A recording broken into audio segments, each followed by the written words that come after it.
that is exactly what he intends, that he's focused so on the personalities. No work can get done to protect an election that is so meaningful to this country, but also meaningful for his legacy, because if the Democrats win, we know what happens next. Also, the president also told Bloomberg tonight that he believes that Mueller's investigation is illegal. Is there anything about what the special counsel is doing that is in any way illegal? Don, there have been 5 federal judges who have reviewed this question that has come up in different contexts, in different cases with different defendants, all of who have found that Mueller's investigation is completely legal and also within the bounds of his mandate.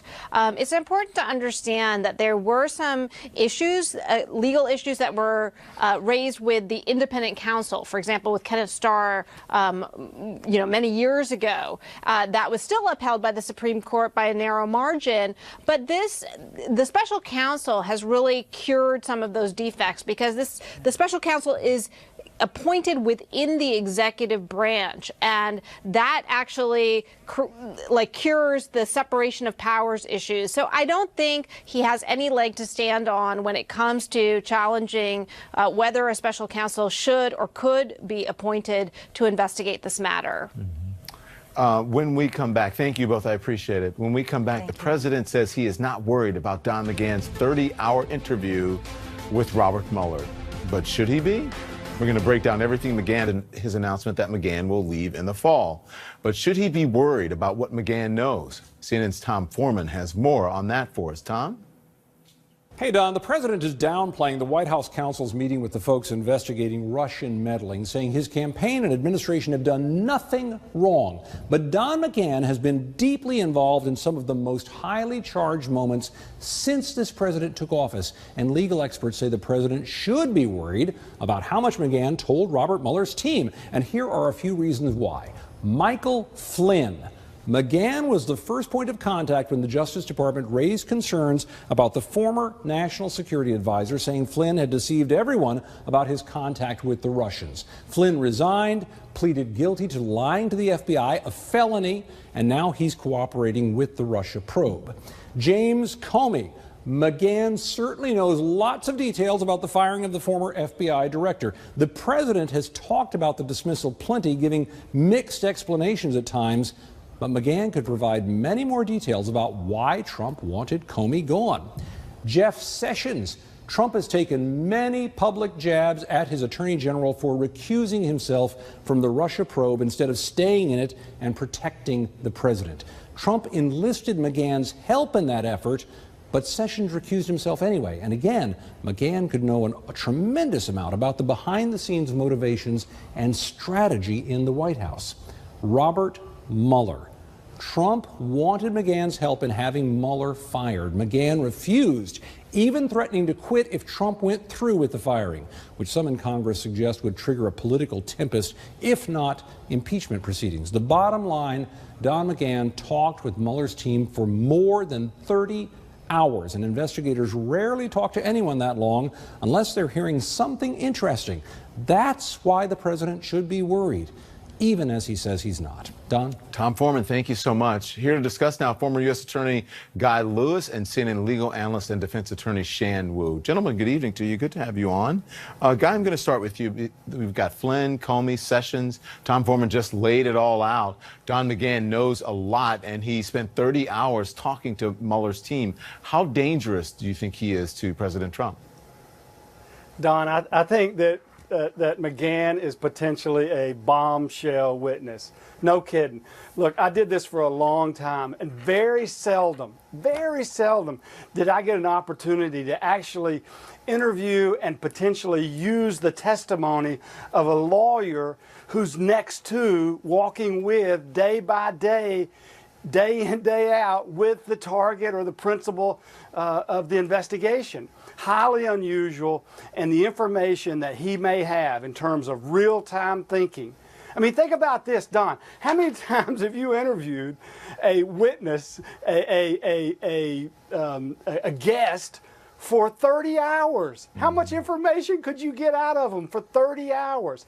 I think McGahn is going to be helpful to Bob Mueller and to his crew. Shan, you say that Don McGahn being interviewed by Mueller is worse than Trump himself sitting down with the special counsel. Why do you say that?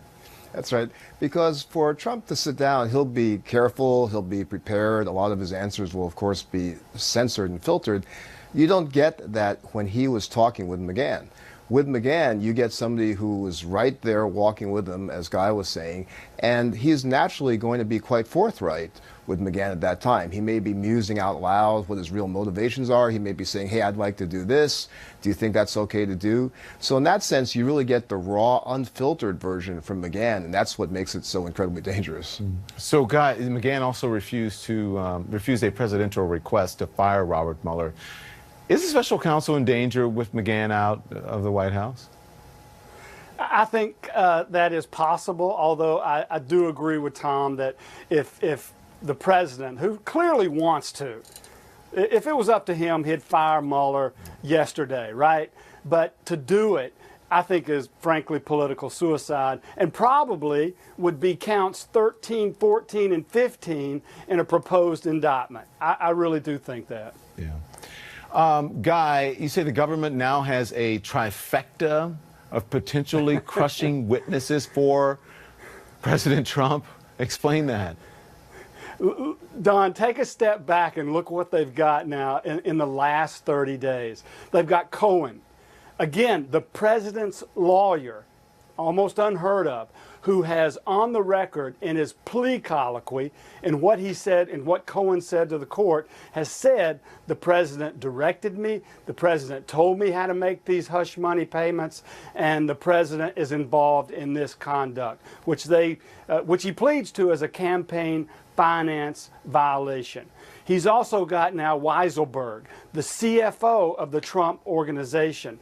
Again, how often do you get the insider, the CFO, the guy who knows the money trail the most?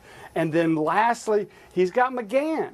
And that's not including all the other witnesses that we've heard of, Don. General Flynn, Manafort, who is eventually going to flip. I'd bet you 3-1 that he's going to wind up. He's not going to go to jail. Why do you for say life. that? Well, because look, he's facing life imprisonment. He's got another retrial on the counts that the jury hung on 11-1, and then he's got the case coming up in D.C. within 30 days. Look, Mueller's not going to back off. Mueller's not all of a sudden not going to say, oh, let me just start going easy on Manafort. They're going to keep pounding Manafort until he submits, and submission means cooperation against the president with the Mueller team. So, Shan, I also want to talk more about Paul Manafort's case with you, because Mueller's team wants to review emails between Manafort and one of his former lawyers, messages that would typically be protected by attorney-client privilege. Do you think the special counsel has a real shot at getting these documents? I think they do, because previously a D.C. judge had already ruled that utilizing the crime fraud exception, that lawyer, who has not actually been publicly identified specifically, but everyone pretty much knows who they are, had to testify because the judge had determined that this could have been part of the crime being part of the failure to register under the Foreign Agent Registration Act. So I think Mueller's folks are kind of halfway there already. They were very limited in what they asked the judge for there. They had promised not to ask for notes. They promised to not ask for opinions about witness credibility. And they got that testimony. Now they want to go deeper. They want to go one step further. And I think it's kind of a belt and suspenders approach here. They want to make sure there aren't any surprises with the testimony at trial. And they really want to shore up with paper documents whether or not Manafort and arguably Gates, my former client, knew that they were submitting anything that was false or not. So today, though, Shan, a judge gave Mueller's team gave him extra time to decide whether to seek a retrial for Manafort on 10 criminal charges that jurors were unable to reach a verdict on last week. What kind of options are they likely weighing right now?